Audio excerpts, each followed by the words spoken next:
বিভিন্ন ধৰণৰ খেল ধেমালি অথবা বিহু নৃত্য এইখিনি মানে উপভোগ কৰিবৰ কাৰণে তেখেতে ৰংঘৰ নিৰ্মাণ কৰিছিল। এতিয়া ক'বলৈ গ'লে কি যিহেতু এতিয়া বিহু ছিজন হয় আৰু তলত যিটো বিহু মাৰি আছে ক'ব লাগিব অলপ বিহু উপভোগ কৰোঁ। নমস্কাৰ বন্ধুসকল, বিহু বতৰৰ মাজত শিৱসাগৰ ৰংঘৰ ভিডিঅ'লৈ স্বাগতম জনাইছোঁ। তো বন্ধুসকল, আপোনালোকে চাইছে মোৰ পিছফালে এয়া হ'ল ৰংঘৰ ভিতৰলৈ যাম যিহেতু ৰংঘৰত যিহেতু চাগে বিহু মাৰি আছে, বিহু তেনেকৈ চাগে অলপমান পাতল হৈছেগৈ এতিয়া।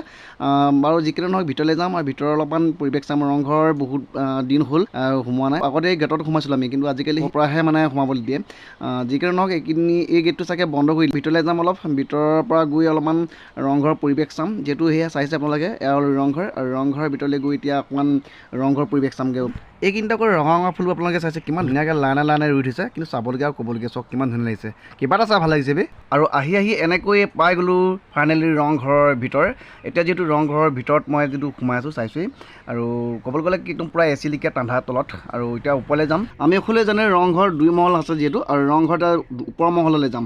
আৰু চাইছে আপোনালোকে কটকটি পূৰা থিয়, আৰু ক'বলৈ গ'লে বহুতখিনি মানুহ, আৰু ওপৰলৈ চাগে বেছিকৈ মানুহ হ'ব নেকি। আৰু ওপৰলৈ এতিয়া যামচোন বাৰু, ওপৰত কেনেকুৱা ধৰণৰ, ওপৰৰ পৰা চাই কেনেকুৱা লাগে এইখিনি চাওঁ, বলক ওপৰলৈ যাওঁ। আৰু ক'বলৈ গ'লে এনেকৈয়ে মই ৰংঘৰৰ ওপৰ মহললৈ আহি পাই গ'লোঁ।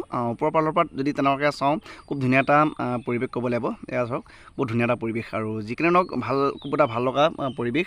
আৰু ক'বলৈ গ'লে এটা কথা, ৰংঘৰ যেতিয়া আগতে নিৰ্মাণ কৰিছিল, প্ৰথমতে ৰুদ্ৰসিংহই যেতিয়া নিৰ্মাণ কৰিছিল, তেতিয়া মানে বাঁহ বেতেৰে একেদৰে নিৰ্মাণ কৰিছিল।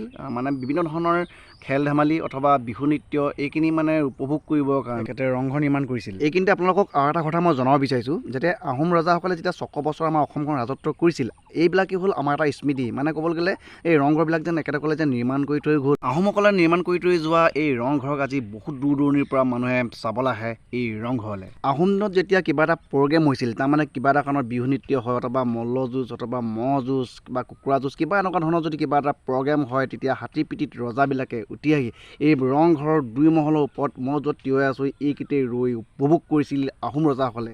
বন্ধুসকল, আপোনালোকক এইখিনিতে কথা এটা জনাই থওঁ, যদি প্ৰথমবাৰ কাৰণে মোৰ চেনেলত যদি ভিডিঅ'টো চাইছে, চেনেলত ছাবস্ক্ৰাইব কৰি ল'ব আৰু এটা লাইক। এতিয়া ক'বলৈ গ'লে কি যিহেতু এতিয়া বিহু ছিজন হয়, আৰু এনেকুৱাকৈ বিহু ছিজনতো তলত যিটো বিহু মাৰি আছে ক'ব লাগিব, অলপ বিহু উপভোগ কৰোঁ।